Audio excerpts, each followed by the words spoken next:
A'udzubillahi minasyaitonirrajim. Bismillahirrahmanirrahim. Assalamualaikum warahmatullahi wabarakatuh dan salam sejahtera diucapkan kepada penonton Didik TV KPM. Anda bersama saya Aiman Sufian Azman pada hari ini dalam slot pentaksiran bilik darjah. Baik para penonton sekalian, siapakah guru yang akan bersama dengan kita pada hari ini? Jom kita saksikan profil guru kita.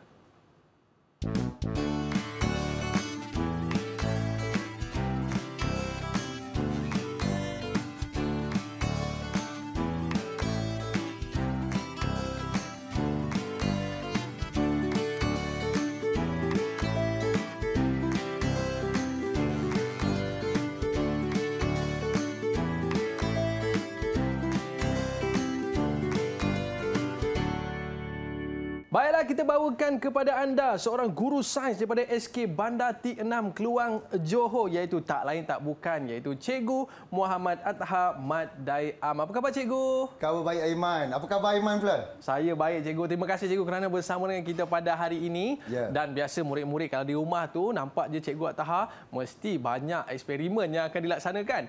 Dan Cikgu bersama dengan kita juga pada hari ini adalah jurubahasa isyarat iaitu Cikgu Muhammad Bukhari Cik Hassan daripada SK Pendidikan Khas Selangor. Apa khabar Cikgu?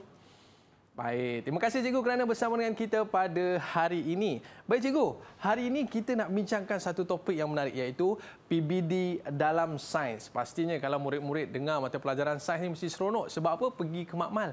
Ada eksperimen. Tetapi pada hari ini berbeza sekali Aiman sebab kita akan terangkan tentang PBD dalam sains. Okey, jadi, baik. Tak melengahkan masa, saya teruskan dengan penerangan saya. Dipersilakan Cikgu. Apakah maksud pentaksiran bilik darjah? Pentaksiran bilik darjah ataupun PBD adalah satu pentaksiran yang dirancang, dibina, ditadbir, diperiksa, direkod dan kemudian dilaporkan oleh guru.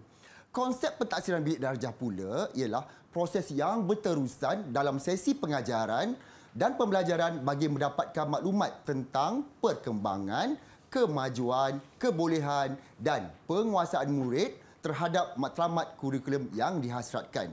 Jadi dengan cara ini, kita dapatlah melihat murid punya perkembangan tersebut dan kita terjemahkan melalui tahap penguasaan iaitu PP. Okey, Aiman, ya, untuk perkara-perkara ini semua, kita akan terangkan satu persatu. Mari kita saksikan apa yang sepatutnya diterangkan.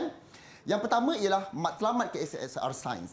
KSSR Sains digubal untuk menanam minat murid, mengembangkan kreativiti murid melalui pengalaman dan penyiasatan bagi menguasai ilmu sains, kemahiran saintifik dan kemahiran berfikir serta sikap saintifik dan nilai murni. Jadi itu sedikit sebanyak tentang PBD yang ibu bapa dan juga guru-guru boleh tahu. Okey, seterusnya Aiman. Baik Cikgu. Apa pentingnya PBD ni? Okey, ini adalah di antaranya. Di antaranya ialah dapat mengenal perkembangan murid di dalam dan di luar kelas. Yang kedua, dapat mengenal pasti kekuatan dan kelemahan murid. Dapat mempelbagaikan kaedah pengajaran di dalam kelas, terutamanya untuk guru-guru. Dan seterusnya, dapat membuatkan tindakan selanjutnya untuk murid yang lemah di dalam kelas. Sebab melalui cara ini, kita perlu mengenal pasti seorang demi seorang murid dalam menguasai sesuatu pelajaran. Okey Aiman, saya teruskan. Silakan Cikgu. Apakah bahan rujukan sains sekolah rendah? Bahan rujukan sains sekolah rendah yang paling utama kita perlu rujuk kepada mula-mula sekali ialah Dokumen Standard Kurikulum dan Pentaksiran ataupun DSKP. Ianya merupakan semakan daripada tahun 2017 dan sekarang semua guru sains menggunakan daripada tahun 1 hingga tahun 6. Okey, kita juga ada menggunakan Panduan Pelaksanaan Pentaksiran Bilik Darjah. Ia mengandungi 113 halaman dan mengandungi semua panduan daripada awal hingga peringkat akhir proses PBD. Okey Aiman. Ya, Cikgu. Dan seterusnya, untuk murid, apa yang kita perlukan? Kita dah ada untuk guru sekarang Aiman. Betul. Jadi untuk murid, tentunya memerlukan buku teks. Betul Cikgu. Jadi, buku teks yang saya tunjukkan di sini ialah buku teks tahun 4, tahun 5 dan juga tahun 6. Tetapi sebenarnya daripada tahun 1 hingga tahun 6, semua murid menggunakan buku-buku teks ini. Baik.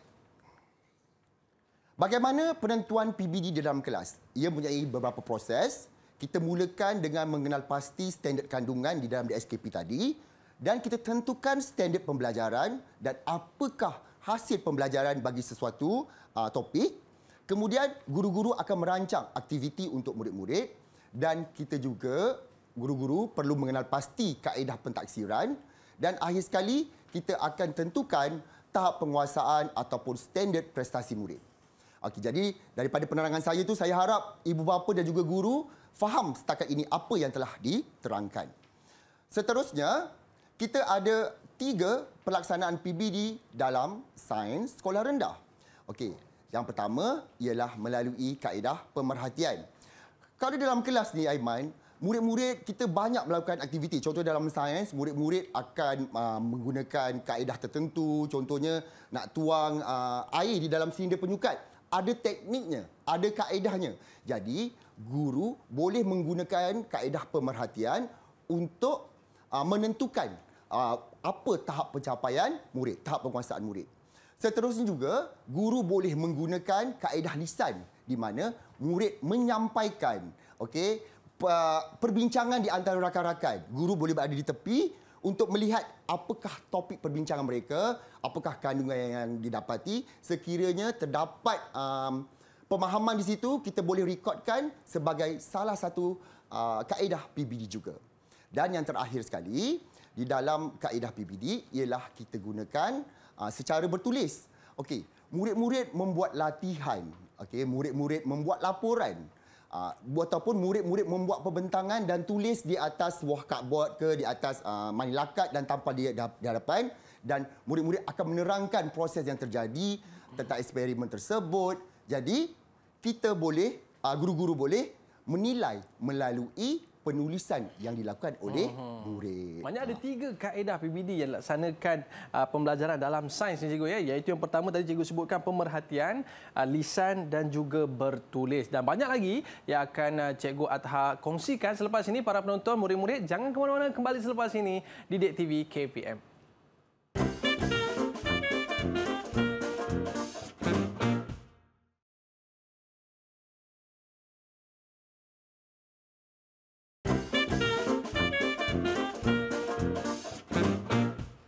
Baiklah, kembali bersama saya Aiman Sufian Azman di Didik TV KPM. Pada hari ini membincangkan tentang PBD dalam sains. Dan bersama dengan kita pada hari ini adalah Cikgu Atha. Okey Cikgu, untuk segmen kali ini apakah yang akan Cikgu kongsikan?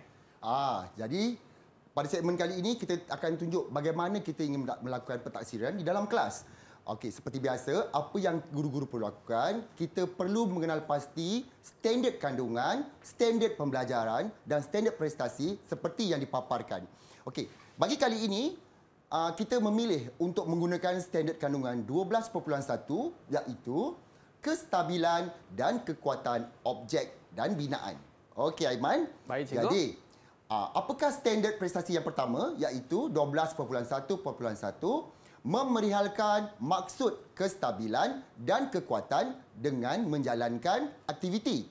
Jadi untuk yang ini, saya mencadangkan untuk guru-guru menggunakan aktiviti pembelajaran iaitu bercerita, dan cadangan kaedah yang boleh dilakukan oleh guru ialah dengan secara lisan dan pemerhatian. Seperti yang telah diterangkan, secara lisan ialah kita dengar apa yang murid cakap, dan pemerhatian ialah melalui apa yang kita lihat ketika murid melakukan aktiviti.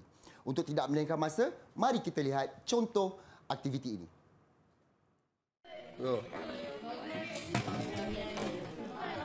Okey kelas, jadi apakah maksud kestabilan binaan? Siapa nak cuba? Okey, awak. Kestabilan objek dan binaan bermaksud upayaannya untuk kekal ataupun kembali ke kedudukan asalnya. Okey, betul tak apa yang dijawab? Ini kestabilan dan kekuatan objek binaan cikgu. Ya, dan kita ingin melihat sama ada murid dapat menerangkan maksud kestabilan dan kekuatan melalui aktiviti yang dilakukan. Okey, seterusnya murid akan melakukan standard pembelajaran yang kedua iaitu 12.1.2 iaitu menjelaskan dengan contoh struktur yang kuat dan stabil. Okey, kalau kita tengok pada standard pembelajaran yang ini, murid perlu menamakan apakah contoh-contoh struktur di keliling mereka yang kuat dan stabil. tetapi perlu juga menjelaskan mengapakah struktur tersebut ialah kuat dan stabil. Apa kaedah ataupun aktiviti pembelajaran yang sesuai? Okey, cikgu boleh menggunakan kaedah kuis di mana murid-murid akan dilemparkan soalan secara terbuka dan murid perlu mengangkat tangan bagi menjawab soalan tersebut. Dan guru dengan alat untuk merekodnya boleh menggunakan kaedah PBD secara lisan. Murid menyampaikan dan guru mentaksir ketika murid menerangkan jawapan mereka. Mari kita saksikan video ini. Baik, setelah kita tengok contoh tentang kestabilan dan kekuatan yang macam awak beri contoh tadi tentang haiwan dan juga kambing yang membina rumah dia tadi. Boleh tak awak berikan saya contoh struktur yang mempunyai kestabilan dan kekuatan yang baik? Okey, siapa dapat? Tolong angkat tangan. Okey. Jambatan. Jambatan apa contohnya? Okey, di dalam video itu seperti yang kita nampak, murid dapat memberikan contoh struktur.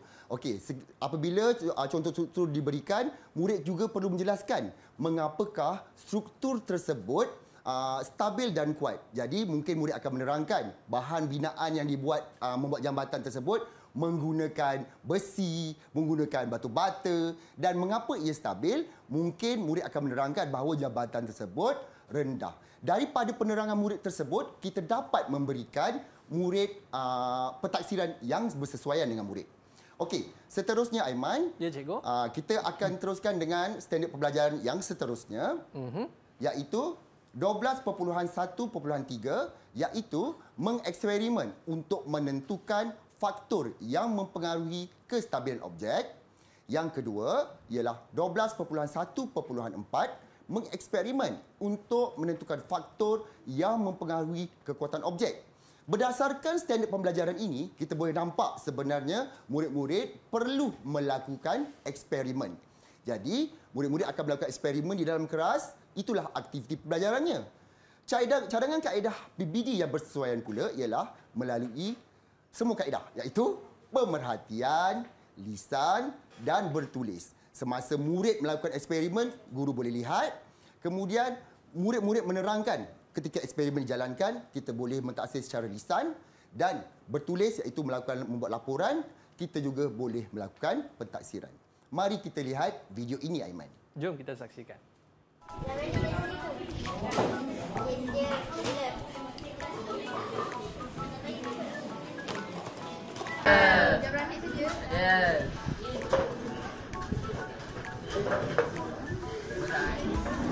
Berapa? Kayak 4 segi.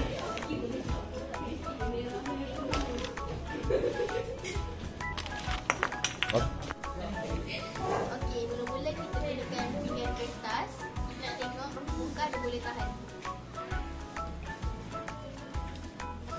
Okey, nampaknya kita boleh tahan satu muka je. Seterusnya kita guna pinggan plastik. Tengok berapa dia boleh tahan.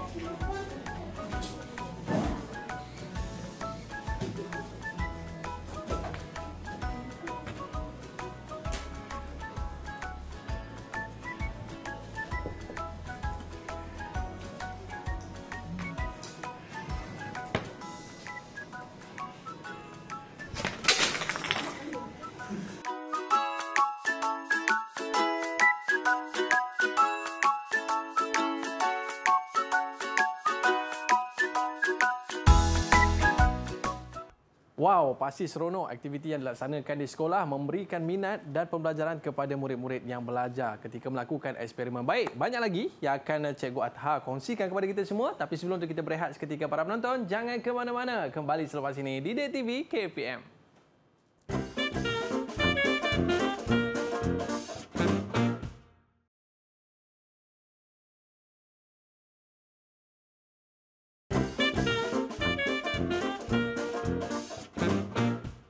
Baiklah, kembali bersama saya Aiman Sufian Azman di Didik TV KPM dalam slot pentaksiran bilik darjah iaitu PBD dalam sains. Wow, cikgu, ada model yang cantik dan menarik di hadapan kita ni.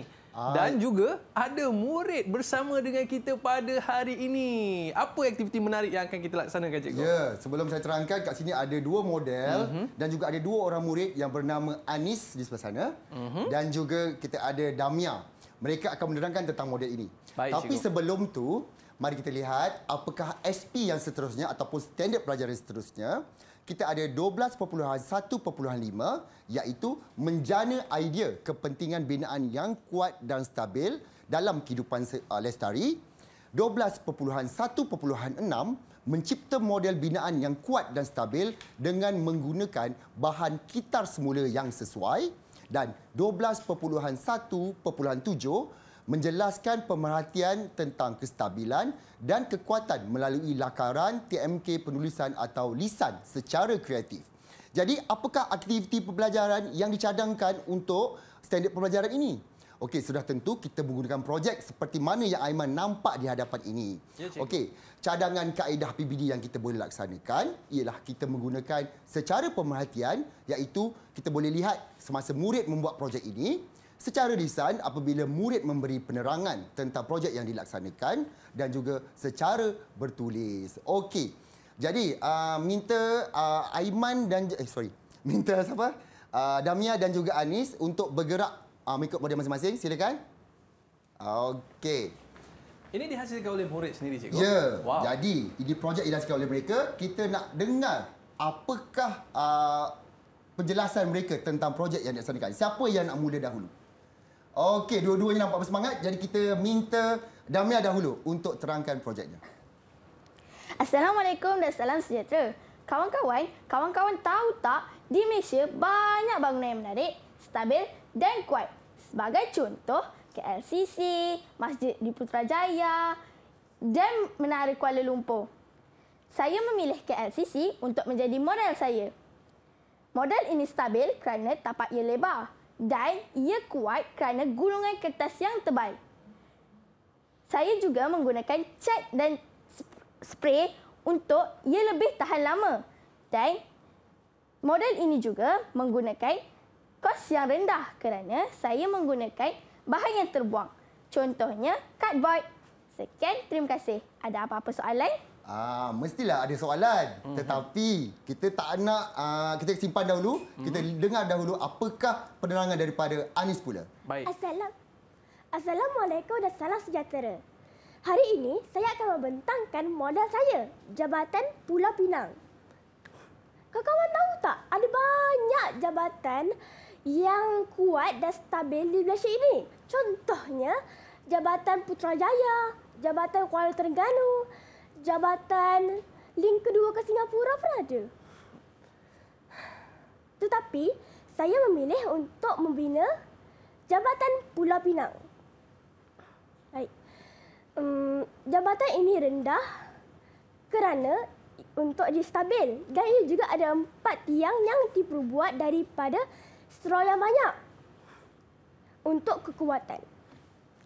Ia juga tahan lama kerana ia dicat dan dia diperbuat daripada straw plastik dan bukan straw kertas. Kerana plastik lebih kuat daripada straw kertas. Sekian, terima kasih. Ada apa-apa soalan? Saya nak tanyalah, cikgu.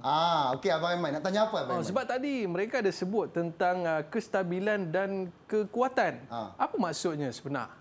Boleh kita tanya mereka, cikgu? Kita tanya kestabilan pada seorang murid dan kekuatan pada seorang murid. Baik. Okey, kekuatan kita nak tanya dengan Damia.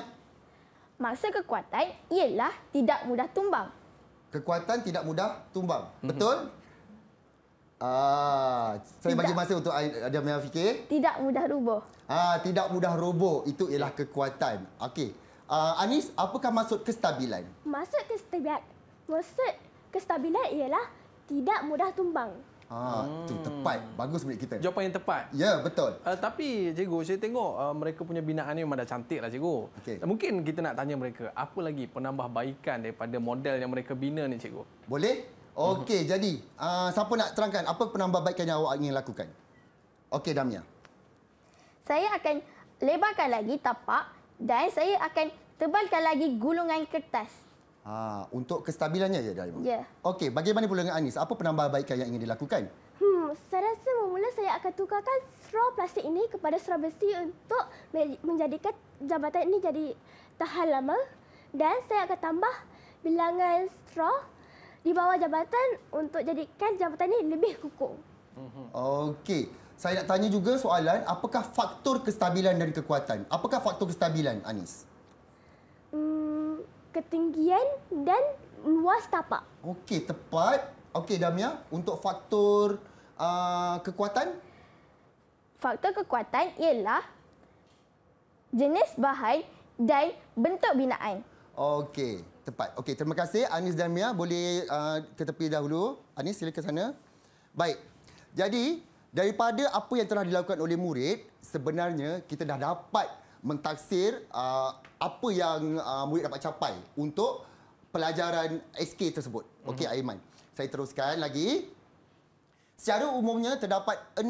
Okey, ini tahap penguasaan secara umum, iaitu yang pertama tahu, yang kedua tahu dan faham dan seterusnya. Tetapi pada hari ini kita ingin fokus kepada SK yang telah murid kita bentangkan tadi, iaitu tahap penguasaan mengikut standard kandungan 12.1. Okey, dalam tahap penguasaan ini ada 6 tahap, iaitu tahap 1 hingga tahap 6. Tahap 1 memberi contoh struktur binaan yang kuat dan stabil. Yang kedua menyatakan maksud kestabilan dan kekuatan. Yang ketiga memberikan faktor yang mempengaruhi kestabilan dan kekuatan. Yang keempat merumuskan kepentingan binaan yang kuat dan stabil bagi kehidupan lestari. Yang kelima, mencipta model seperti yang kita lihat sekarang. Dan yang keenam, berkomunikasi secara inovatif tentang kekuatan dan kestabilan model dalam membina dan memberi cadangan untuk penambahbaikan. Jadi sebenarnya, murid-murid kita dah melakukan kesemua aktiviti-aktiviti ini yang melibatkan kesemua tahap penguasaan. Jadi pada pendapat Aiman, berapakah TP yang sesuai? Nanti kita tentukan. Nanti kita tentukan, cikgu. Okey. Seterusnya, apa yang guru perlu lakukan ialah perekodan dan juga pelaporan. Bagaimana kita ingin merekod? Okey. Merekod adalah proses merekod pencapaian murid berdasarkan tahap penguasaan yang ini ialah mengikut pilihan guru. Guru boleh gunakan apa sahaja cara untuk merekod, sama ada dia nak catat di buku tulisnya ke ataupun di buku laporan khas ke, ini terpulang kepada guru. Jika saya memilih untuk merekod, ini adalah contoh saya merekod cara saya lah. Okey, tetapi guru-guru boleh terpulang bagaimana cara mereka ingin merekod. Setelah kita rekod, kita perlu melaporkan.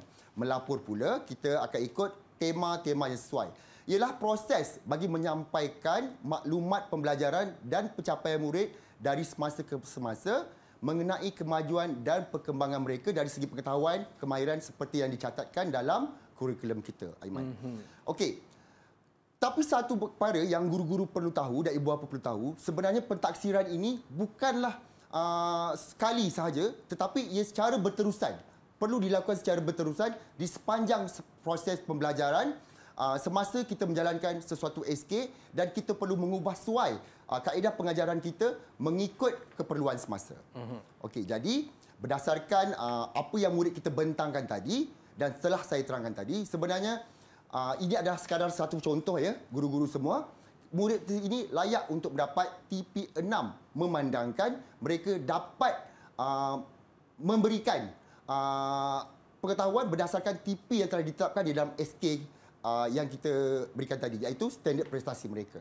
Baik. Okey, saya harap jelas okey untuk murid guru-guru dan juga ibu bapa di rumah. Saya yakin cikgu, murid-murid kita ni nanti mungkin satu hari nanti dapat membina bangunan yang tertinggi di dunia, cikgu. InsyaAllah. Dengan jambatan terpanjang di dunia. Baik, cikgu. Mungkin ada sedikit rumusan daripada cikgu untuk topik kita pada hari ini. Okey, secara keseluruhannya, guru-guru perlu ingat, kita perlu mempelbagaikan kaedah pengajaran kita dan tidak tetap pada satu-satu pengajaran dan mengikut kesesuaian murid kita.